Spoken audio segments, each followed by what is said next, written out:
Okay, provocative starting screen. This is not a BeerNative beer review. This is kind of an editorial based on the open letter that was written for BrewDog on Twitter last week. So, dicey stuff. Let's get into it.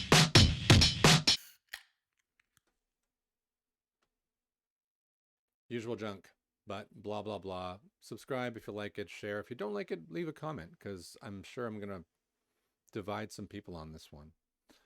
All right. So, last week, easier to show you than say it. There was an open letter, and The Guardian covered it here.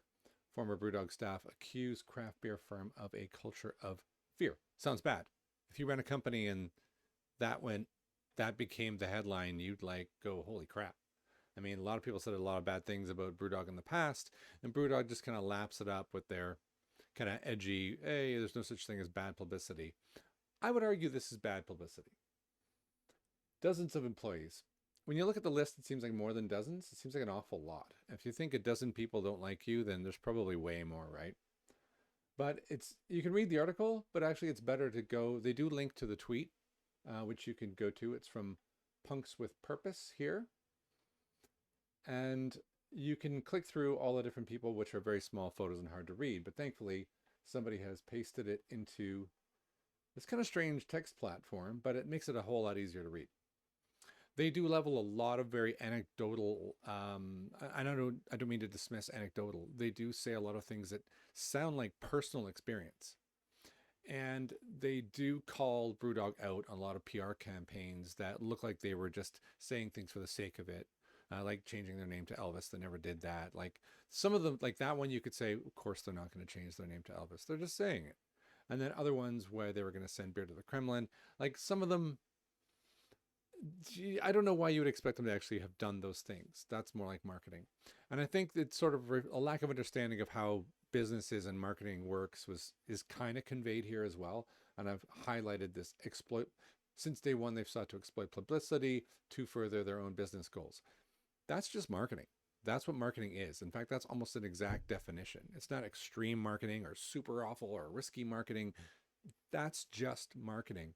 And when you break down what marketing really is, like if you would never want to go into it because it's a weird, scary, manipulative, psychological warfare against humans to make you buy the product. And that is what they do. Now, to call them out for that you could call it every product on the planet for that. Some really bad ones like Red Bull, etc. Right? So I don't really hold anything like that against them. I think it gets a little dicey when you start to roll down and you see some of the actual claims that they're making with that seem more anecdotal. So there's a lot of positioning at the beginning, which actually I don't think gives them a lot of credibility, but it does if you carry on through feel like there are some legitimate problems. Now, I'm gonna look at their response first. Now, first, James Watt responded here. And I actually feel this was a pretty good response. And I can't read it because that's going to take way too long. But the most important thing is that he says, most of all, right now, we are sorry. He is inviting more feedback and wants to make change based on this. Now, you could be a cynic and say, oh, of course they're going to say that. All they do is lie in their PR campaigns. Companies lie. That's what marketing is. Coke is not going to make you better. Seeing beautiful people wear clothes doesn't make you beautiful. Marketing is basically lies. But a person typically has a conscience, unlike a business. And I would like to give somebody the benefit of the doubt that this is a real apology. And I'm going to try to explain a little bit without, stringing myself up on the process. What was interesting is after he posted this, a comment on it, probably from a employee or somebody who knows an employee, popped this up. Now this is a bit small, but this is a excerpt from a memo that went out. And it is originally, instead of just a straight up apology, they were issuing something that said to the effect of, look, not everybody hates us, that's not a good response, right? That's nothing. That isn't.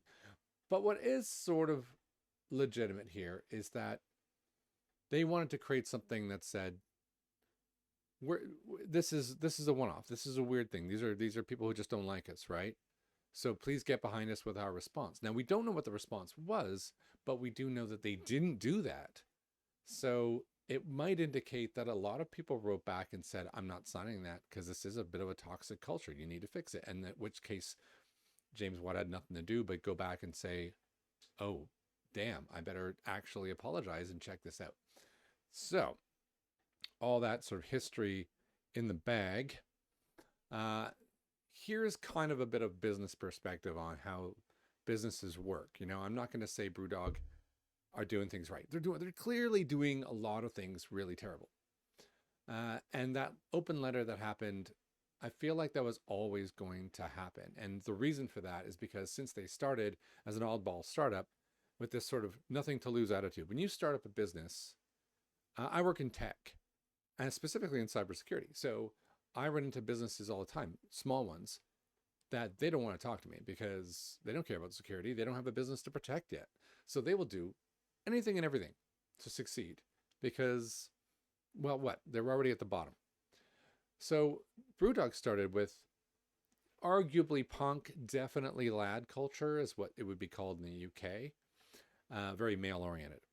And that alone, catering to marketing, was anti-establishment enough to take every frustrated minivan driving beer dad to live vicariously and be punk by proxy through their beer. And that was cool. And I have complimented them in a previous marketing video saying that was good marketing because there are more frustrated people out there that they can't get to do whatever they want than there are people who feel that freedom, right? So to say, here, this is your tiny piece of private punk that you get to have, that was great. Now, I would doubt that even the founders of BrewDog realized how powerful that was going to be, that all that nonsense was going to make them escalate beyond breweries which were in the market like Meantime in London that make good beer so fast. Like Meantime is good, but they walked too close to tradition to really differentiate like what BrewDog did. BrewDog took a risk. Now here's where things can go really radically wrong when you run a business. The fact that they stuck with that lad culture and without question amplified it and got additional funding, which kind of reinforced the fact that that style was good, is kind of bad. That's where I think they've really gone wrong. It's like a band having their great first album and everyone's saying, this is great music, you've got to do this, and then trying to do the same again, and it's like, well, they're just going to keep going, right? Suddenly and now as you expand and you have equity and you have stakeholders and suddenly you have something to lose, your position changes. Now you have to make people happy, not just yourselves. And you take what you think worked and you're like, all right, so that crazy lad culture stuff worked. Let's just do way more of that. That works. Let's put someone in charge of that and we'll just go work on whatever the new next thing is. You're appeasing private and public investors. It's crazy. So then you expand again. And now BrewDog started to get into things like supermarkets, things that had been unheard of for smaller craft breweries like that. And all the meanwhile, they were in fact legitimately inspiring new people to go and create new craft beer, from which we all benefit and we can give them some credit for that. However, then you end up in a scenario as companies pay less attention to the things that worked and start working on the new things, things start to go a little off. They start to expand their employee base. And I have no doubt that people who don't fit into that culture felt bullied or fearful as those numbers grew. Female employees, for sure, who want to be part of a brewery or a beer culture probably really had to go through a serious fight to fit in there and really found themselves part of what it can only be called a toxic male patriarchy. So this is where things, without question, had to change. All right, so as for their past blunders, I have seen some reasonable responses, just like the one that James Watt issued. If we kind of have to believe it. You don't have to, but at some point you've got to give people an opportunity to show that they're going to be better, right? They seem to legitimately be replying to this, but it's one of those things where, like the internal memo about that they were going to be defensive. Think of that perspective. If you run a business and somebody says your baby's ugly, which is your business, like you take it seriously. I have run, my perspective is I have run and I have sold a business, and I made many mistakes when I first started that business. Both marketing, I made mistakes with employees. My business at the most only had like 4 employees, and I still managed to, piss off at least one of them. So it's amazing that when you first start a business, you don't know what you're doing. Like these guys didn't come from business into business. They were flying by the seat of their pants and learning by fire. So there's no doubt that they were going to screw up. And when someone called their beautiful, successful baby ugly, you could see if someone did that, someone insulted something that you really cared passionately about, your reaction would be, what are you talking about? Look at all these people that really love us. And then you kind of have to step back, calm down, and maybe talk to somebody. And then they go, no. Like, you got to take this seriously because this is real. And you are responsible for this. You have to snap out of that startup culture and really be responsible. So I'm hoping that they change. That is where I'm coming from. I don't think boycotting BrewDog as a brewer or as a customer in terms of collaborations or whatever. I mean, you can collaborate with them, but accept the fallout that people who don't like BrewDog right now are probably not going to buy your collaboration. That could have a negative impact on your business. So you don't need to intentionally not get involved with BrewDog. Your marketing team will tell you not to do it if they think it's bad, right? But also, it might be still good for you. And then be prepared if you're a big fan of, I don't know, Polly's or Good Things Brewing or any of these, and you discover at the end of the year that there's a collaboration between BrewDog and this company. Don't be surprised by that, because even though BrewDog has a bad reputation now, if they do the right thing, it'll blow over, and the existence of that collaboration could serve to benefit some smaller breweries that don't have the coverage that BrewDog does immensely. It's the very same thing as supermarkets really benefit smaller breweries. And the same thing that if you get into a supermarket, like what BrewDog does, and this is part of the reason people criticize BrewDog simply for their beer, in order to meet the scale requirements of a supermarket, you have to change your process. It's just not possible to cuddle your beer into existence at that scale. And plus, supermarkets are ruthless at driving your price down. They're terrible. The procurement process through a supermarket is a nightmare. And to achieve the pricing that they are selling at means you basically destroy your profit in exchange for supermarket level awareness, and hope that people maybe buy something from the supermarket, but then go get something from you direct or go to your bars. That's kind of what's happening there.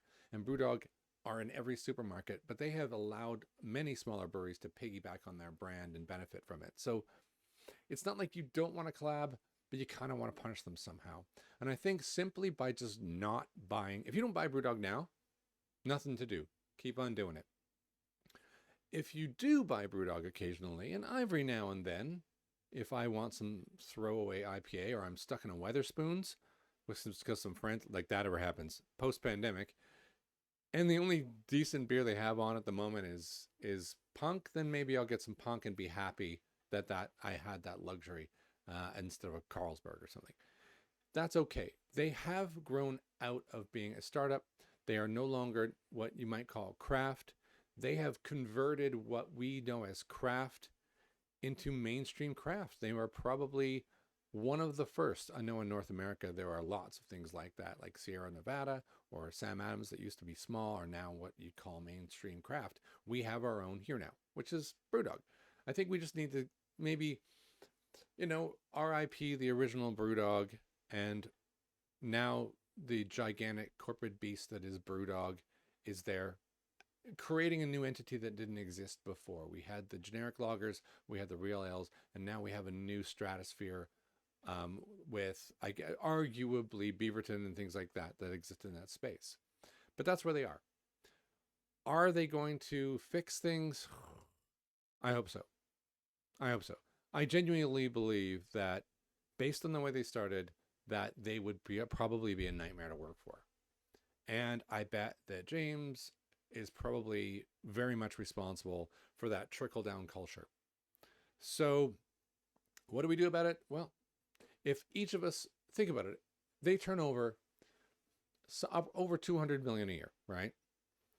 And if all of us just spent 10% less on BrewDog, now I know it's impossible, you don't buy any, but those who do, that's 20 million. So what if you spend 50% less on BrewDog? That's all you really need to do. Let's not punish the protester. Let's just, I think even my natural reaction to all this means I'm not going to buy any BrewDog for a while. I don't have to activate it. I don't have to do any kind of what they call it, virtue signaling that I'm anti-BrewDog. I'm just not going to do it. So, and plus, there's plenty of other good beer out there, right? Like, it's insane. I have a fridge full of beer behind me. There's no BrewDog in there, and I'm gonna struggle to get through all that. So, that is the end of this little editorial rant, right? And I hope it educated you as to what's going on about all this stuff. I hope we change. I don't think it's just BrewDog. Northern Monk has had some accusations levied at them, and I like Northern Monk beer. It sucks to hear these things, right? So this is good for the beer industry. I know it sounds like it's bad for the beer industry, but it is good. The fact that it's been largely male driven, the lack of diversity, the lack of inclusivity means we're only going to start getting better beer as a result, and hopefully better people in the industry. All right. That is the end of this sort of editorial rant. It's all been very ad hoc, so I hope I didn't say anything too stupid. And that is the end. Keep drinking great craft beer. Steve out.